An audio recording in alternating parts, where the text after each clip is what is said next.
Hey everybody, I have a video here for you today. This is pretty important from my Ancient America series. Now in the late 1800s, an important discovery was made when a tree was taken out of the ground and wrapped in the roots. There was a stone found just north of Kensington, Minnesota here.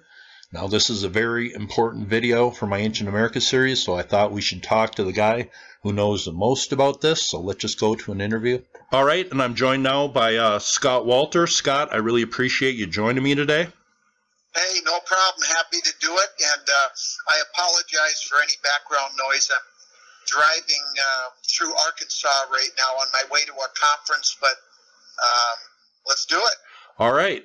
Now, you first were told of the Kensington Rune Stone, I believe, almost 20 years ago. Is that correct? Yeah, it'll be 20 years ago in about 6 months. But, yeah, I was contacted by a representative of the Runestone Museum who asked me if I would perform a forensic analysis on the Kensington Runestone. And the first thing I said to that person is, "What's that?"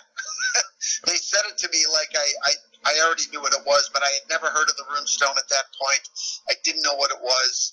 And it really wouldn't have made any difference because I'm an independent investigator. But the truth is I didn't know anything about it, so I went into it with no preconceived anything. And I think that's very important as far as doing any kind of research, not to have any preconceived ideas. Well, absolutely. And especially as a geologist, because your work, you have to kind of make that stand up, and even in a court of law sometime. And it's, absolutely. I'm often called to testify as an expert witness in cases that involve the work that we've done on a project. Usually it's associated with the construction industry, but in this case it was a little different. But the process of investigation is the same. You start with a blank slate, you compile as many facts as possible, then you make interpretations if that's appropriate, and at some point, if you're able to, draw a conclusion. Now, I'm presuming this, but the Kensington Rune Stone is the thing that got you into ancient mysteries. Is that a safe assumption? Yeah. Definitely, yeah. It's what started the whole ball rolling.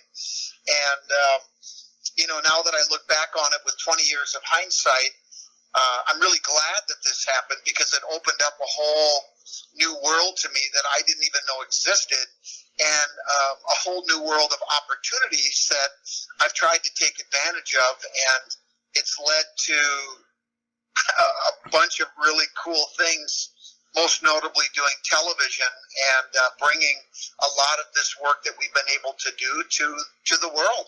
And I think it's very important because the story that we are told is so inadequate and incomplete. I just think all these new findings these days are so important to get out there and really tell people and really argue your case that this is super important. Absolutely. We live in a world of, fake this, fake news, fake that, and it's hard to know what truth is anymore, and it's really disappointing for me to sort of see where we as a society are right now, and I just think that it's so important to have the story straight. And at the end of the day, the truth always does bubble to the surface. The most important historical artifact, certainly in this country, and arguably a big part of the world. When you really understand the history of who carved it, where they came from, and why. Those are the questions that I looked at after we came to the final conclusion that it was an authentic medieval artifact. Well, at that point, if it's authentic, then these things are absolutely true. Somebody carved it.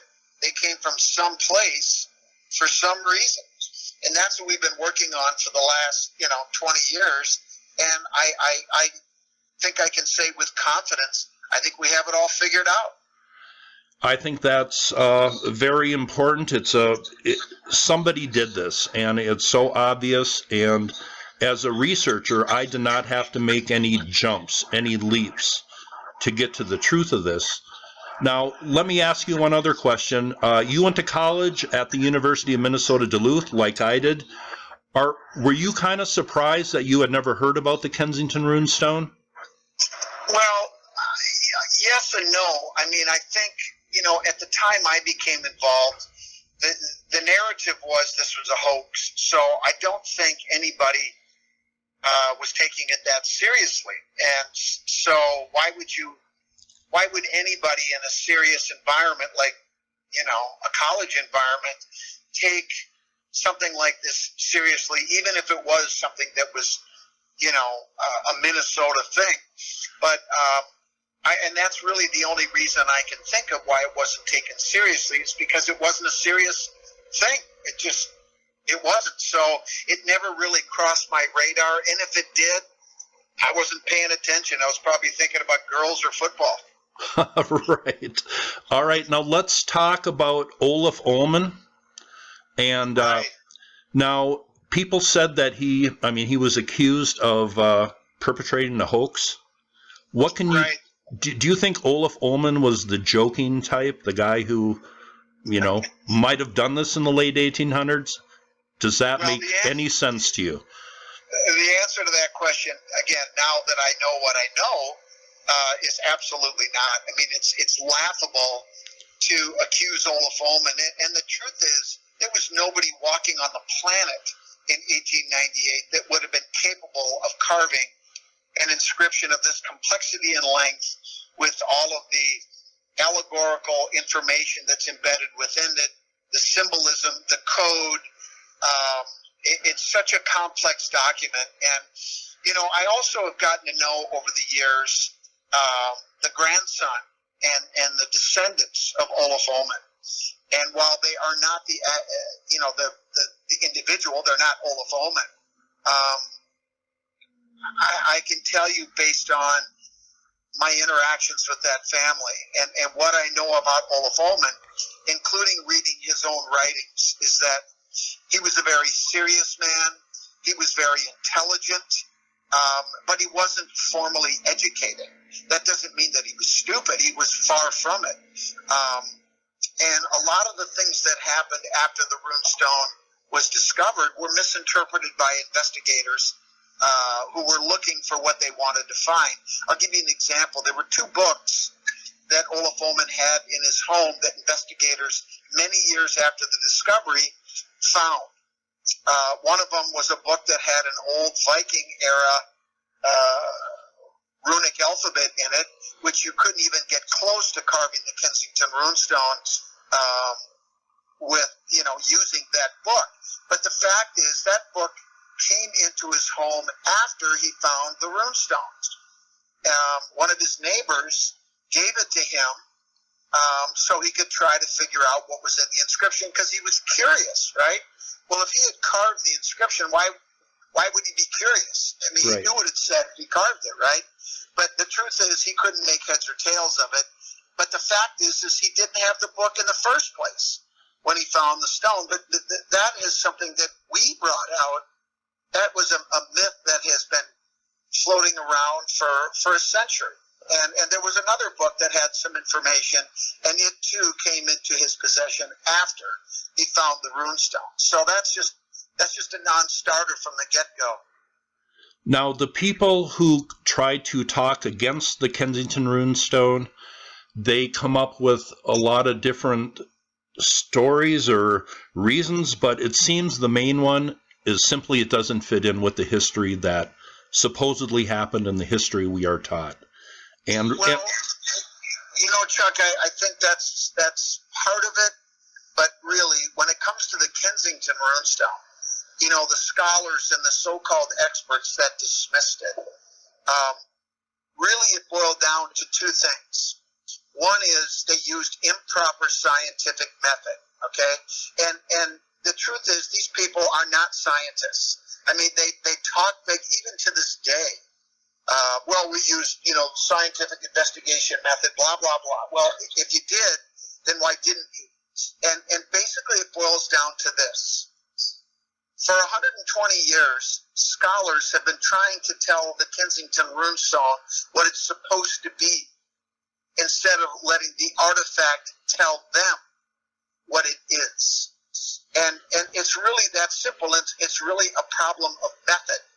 And, you know, and I'll tell you what the method was. Well, this inscription has runes in it, therefore it is a rune stone. Being a rune stone, it must have this, and this. No, no, that is not how you do things. And that's the first thing. And then, of course, what happened is it didn't fit, you know, the paradigm that they had already established. So then they dismiss it. But the other part of the problem is that they were not honest, okay? The truth is, they had no clue what it was. It didn't fit what they thought it should be, and instead of admitting that they didn't know, okay, which is okay. It's okay to say, I don't know. But instead of doing that, they just made it go away because they didn't want to run the risk of looking stupid. Now, a true scientist doesn't have to worry about that, because all you have to say is we don't have enough evidence, and it's still an open question. That's okay. And I'm not afraid to do that. I've done that many times. And I just said, look, I can't draw an opinion because I don't have enough evidence to support any opinion at this point. And that's perfectly fine. Okay. Now, when you did the comparative weathering study, and this was really important to me because I wanted to know how old the stone was, because if it was modern, then what was on it was really inconsequential. Right. And you actually found out that a University of Minnesota geologist a long time ago, maybe a century ago, ended up doing the same study that you did, and he found it to be an old artifact. And then this he found it to be authentic, correct. And then this kind of got whitewashed. Well, yes, and I'm glad you brought up Newton Winchell. Newton Winchell was the first state geologist of Minnesota, a man that had a brilliant career and basically was pulled out of retirement by the Museum Committee of the Minnesota Historical Society to do a forensic investigation. Now, I want to put this in context because this is really important. I mean, I knew who Newton Winchell was when I was in college. He is a giant in the field of geology. So I certainly knew who he was, and I knew his reputation as being flawless, right?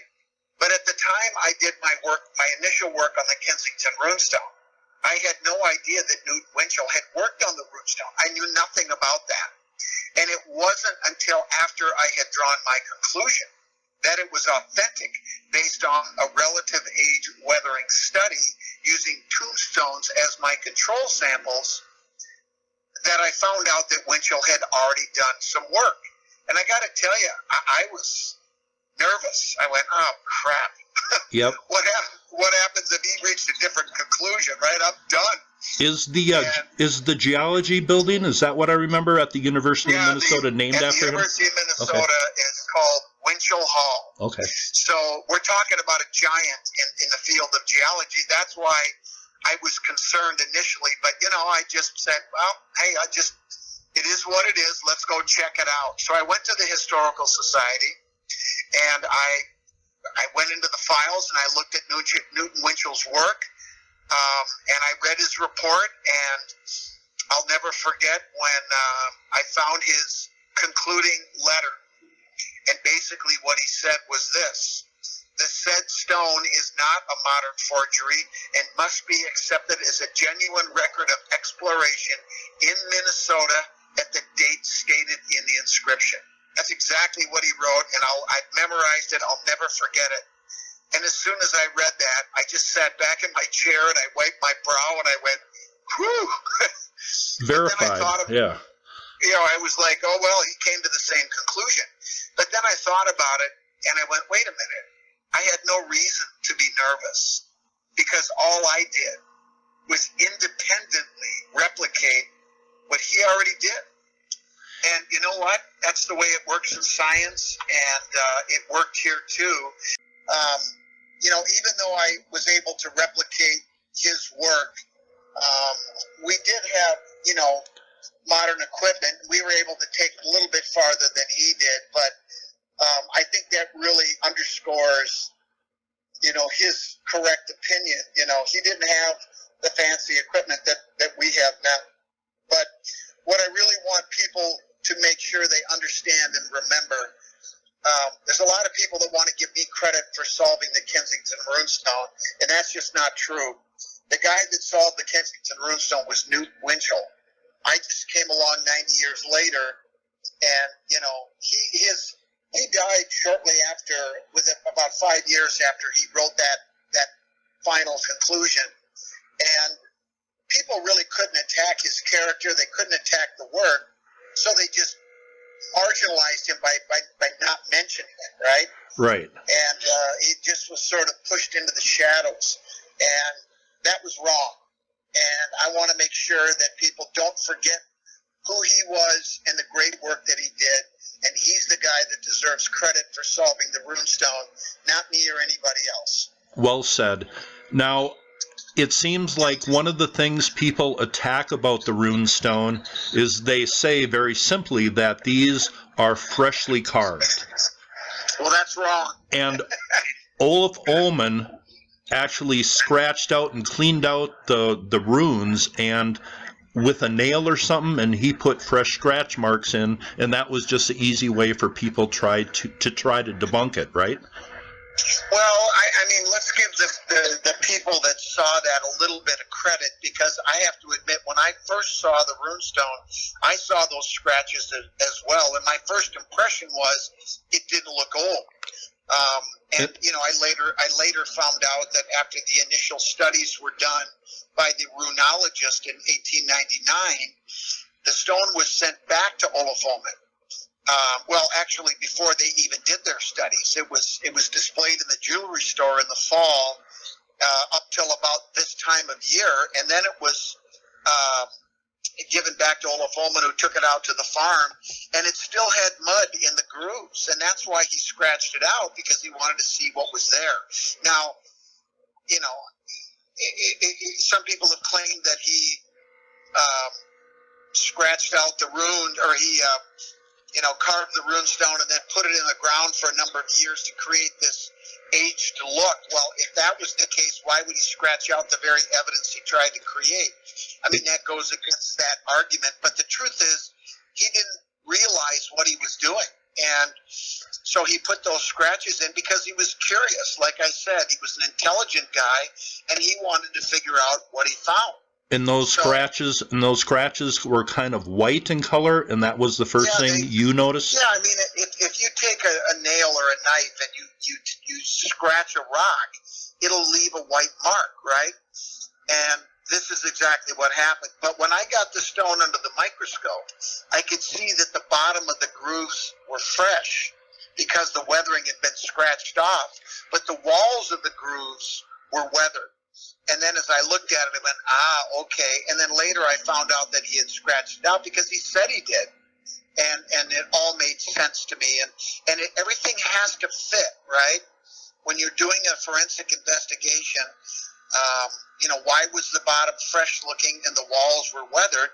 Well, we got the answer when we got his testimony that he said he scratched it out. So everything fit and explained the, quote, fresh look that really many people later on looked at and they thought, well, this looks fresh to me. Now we understand why, but in fact it had nothing to do with the true age of the inscription.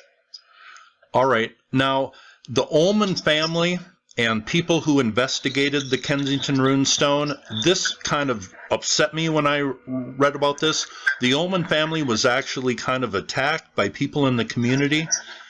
Yeah, by some people in the community. Some people, yeah. And then people who later did studies on the Kensington runestone in the scholarly field, did some of their careers kind of suffer from that, or did they have serious pushback? I'm trying to remember what I heard in some of your lectures. Well, the family certainly received criticism, and Olaf Ullmann, for perpetrating what some thought was a hoax. A lot of people that felt negatively about it. In fact, there was one guy, the deathbed confession, John Gran and Wolter Gran, his son, made a so-called deathbed confession. But when you read the transcript of this so-called confession, there really is no confession, because Russ Fridley, who was the former director of the Minnesota Historical Society, and actually a really good friend of mine, and the grandson of Olaf Ullman, Darwin Ullman. In fact, for years, the three of us would meet and talk about various aspects of the runestone. And I will tell you, to Russ's credit, he came around. And shortly before he died, he said to Darwin and I that Olaf didn't do it. Now, I don't know if he was 100% convinced that the runestone was authentic, but he was 100% convinced that Olaf Ullman didn't do it. And I have to give Russ a lot of credit, because, you know, most people are so firmly entrenched in their beliefs. You know, you can show them a white piece of paper and they'll say, no, that's black. And, you know, Russ listened, he considered the evidence, and he changed his mind. And that's really important, because he was the guy who was thought of as, you know, the biggest denier of the runestone, and he came around. So he really deserves a lot of credit. And I wish more people had the integrity that Russ did, to be able to objectively look at new evidence that he had never heard and change their opinion. But he was the guy who interviewed Wolter Gran in 1970, and again, Wolter Gran said, my dad said that me and Olaf did it. And, you know, I remember we talked about this with Russ, and I said, Russ, you know, did you press him on that point? He said, yes, I did. And in the transcript, he says, well, did you talk to your father? And Wolter Gran said, yes. And then, well, what did he say? And then what his father said, he said, go ask Olaf Ullman. He didn't give many details about how they did it, who planned it, who carved it, any of the stuff you would think that somebody giving a true confession would say. And then so Wolter went to Olaf Ullman. And what did Olaf Ullman say when he asked him, you know, did you and my father do it? And he said, that's a bunch of humbug. Uh-huh. And so there's no confession. But the other thing that's really important is, why would a guy like that say that? Why would John Gran say that? Well, it turns out John Gran was a very prominent person in the area of Kensington at the time. He owned 3 different properties, but he was ideologically different than Olaf Ullman. Okay. And I think it was driven by jealousy, because here was a guy who was one of the most prominent people in the community, but yet the person that everybody talked about was this poor farmer, Olaf Ullman, who found this runestone. And in fact, when you go back and you look at the 1912 plat map of Douglas County, John Gran gets 2 lines. And this was sort of where you would get attention in the community, right? This is right. Sort of the official statement of who you were. And when you read about Olaf Ullman, there's 12 lines, and they talk about the runestone. And so here was a guy that, in John Gran's opinion, was a person who was beneath him, yet he got more attention. And so, therefore, I believe that's what drove him to make up this story. I mean, that's speculation, of course. We're never going to know the truth. But there was one other interesting story that I'd love to tell you about John Gran and Olaf Ullman. And it was told to me by somebody who was 99 years old and knew both of these people when they were a young person, both John Gran and Olaf Ullman as adults. I talked to him myself. And the story he told me was, one day, John Gran was coming home from church, and Olaf Ullman was fixing a fence that his cattle had knocked down, and they were in his farmer's field. And John Gran said something to the effect, you know, Ullman, the Lord isn't going to look too kindly you working on a Sunday. And Olaf Ullman shot back to him and said, well, he said, my neighbor isn't going to look too kindly on my cattle knocking down his crops, so why don't you shove off and mind your own business? And you can take that for what it's worth. That sounds like a legit story to me, and I think puts context on this whole deathbed confession nonsense. All right, let's talk about one other aspect that I wanted to bring up. Some people say the Vikings were in Minnesota in 1362, and that's wrong. That's just historically completely wrong. And I have to say, being a geologist, and I wouldn't call myself necessarily a historian, although on some of the programs I've been on, they have called me a historian. But I can tell you this: 1362 is 3 centuries after 1066, when that was the latest that you could really talk about Vikings. Christianity had gone through Europe, and there were no longer any more Vikings. So to call the Kensington runestone or to associate it with Vikings is just historically incorrect. And, that's a myth that, again, has hung around for a long time that is just so wrong and inaccurate. It's laughable, but, old ideas die hard, I guess.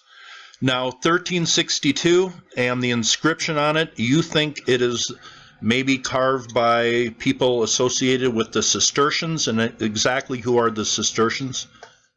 Well, the Cistercians were the white monks who were part of the most successful monastic order in history, but yet nobody ever talks about them. Very few people know who they are.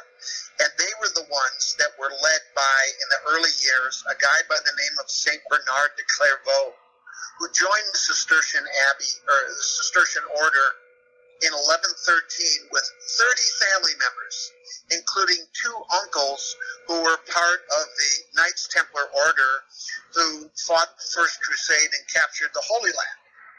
And so this was actually a coup d'etat, the greatest coup d'etat in history that people don't realize. But Bernard de Clairvaux joined the order at Citeaux, France, when there was one abbey, one Cistercian abbey in the world.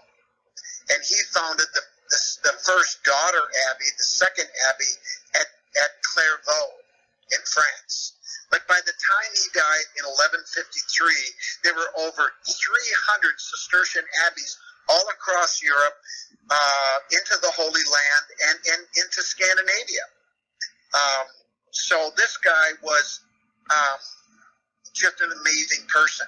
And in 1128, he wrote the charter, the official charter for the Knights Templar Order that was based on the Cistercian charter, and that's when the order became official. Now, there's really only one group that could possibly have carved the runestone in 1362, and they had the means, the money, the motivation, and it's the Knights Templar. Nobody else could have done it, and I've made many arguments as to why this is true, and I've added a few more recently in my latest book, Cryptic Code of the Templars in America.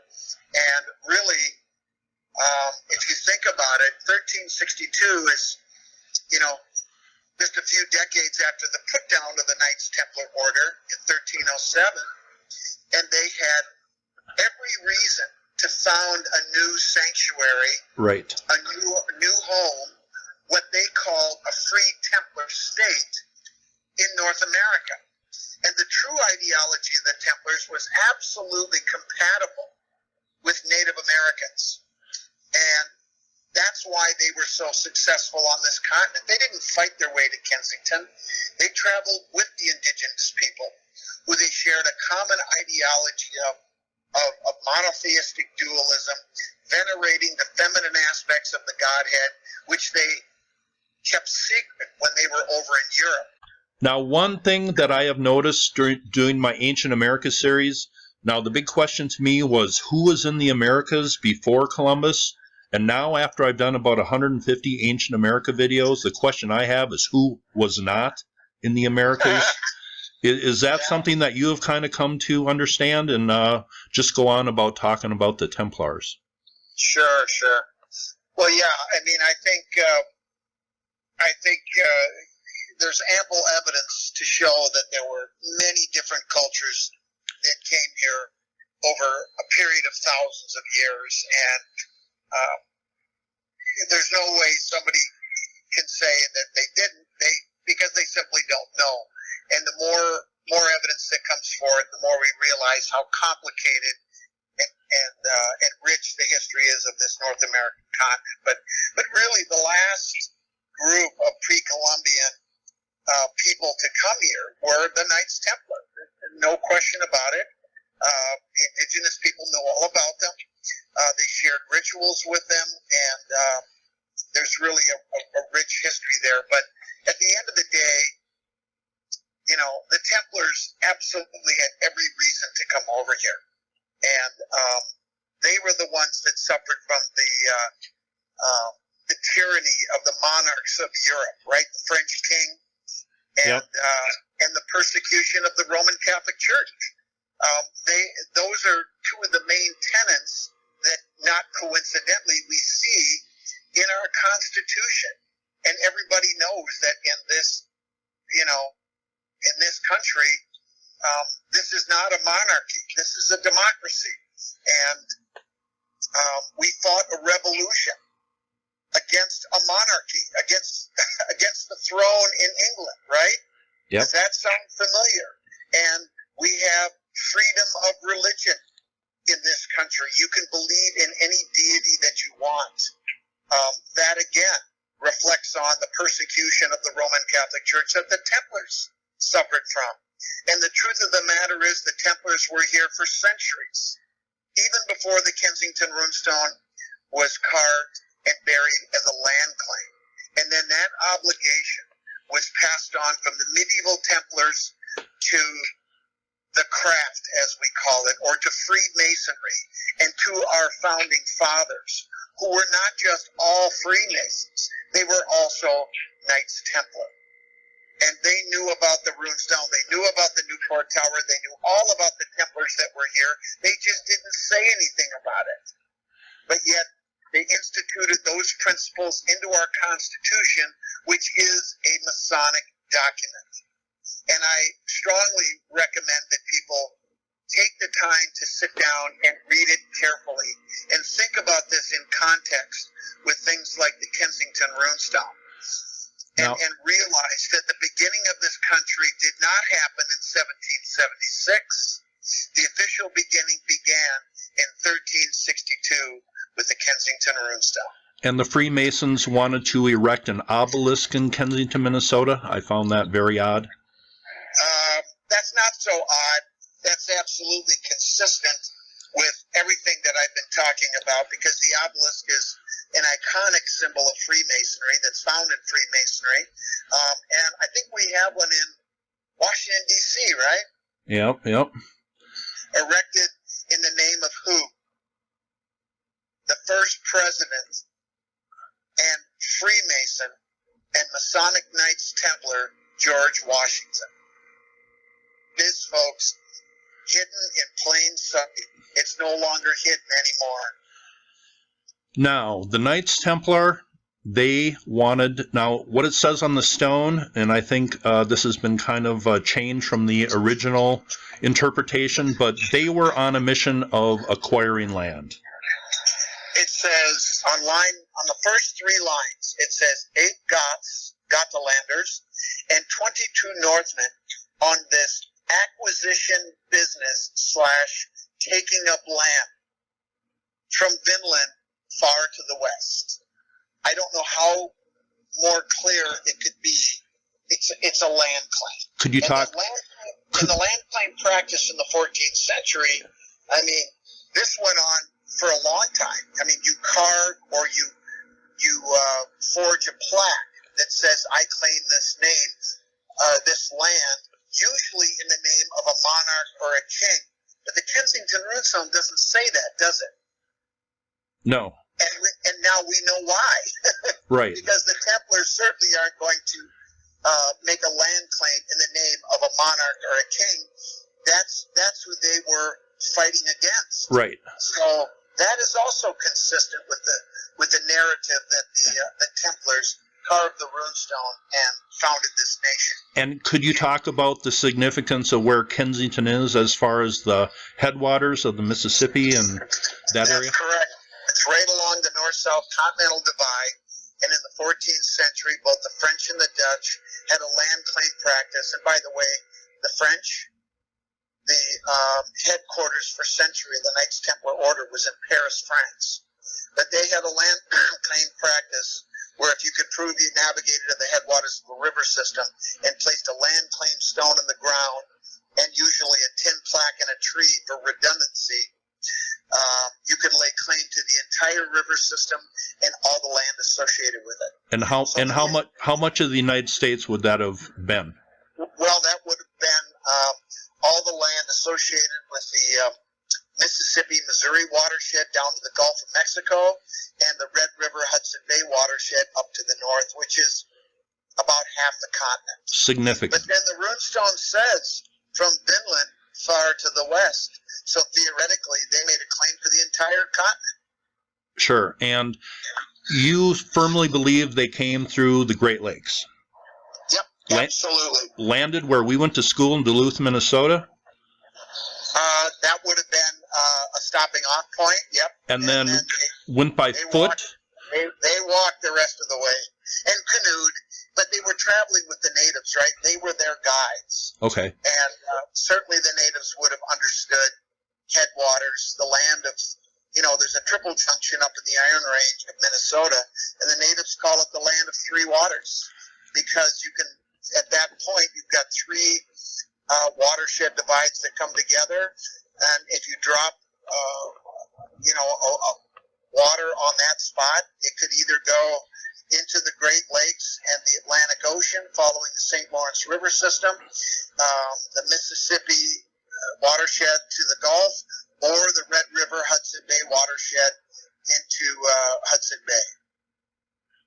Okay.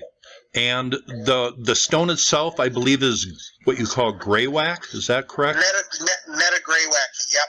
And that came from the Cuyuna Range of Minnesota? Nope, that came from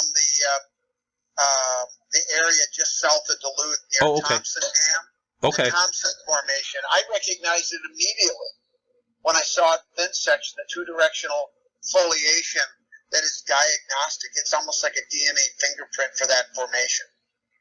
All right. That was one thing I maybe misheard, or just my memory is going to my old age, but that's all right. Hey, this is pretty heavy geological stuff, so I wouldn't expect you to have that necessarily know anything about that. All right. One last question. We've covered a lot of stuff, Scott. I have tried to learn hieroglyphs in Egypt. There's over 1,000 different characters. How hard was it for you to learn the ancient runes? Well, I had to work at it, for sure. But I had two of the best teachers who I worked intimately with, for a number of years. And you did this research at Gotland in Sweden? No, I did the research here.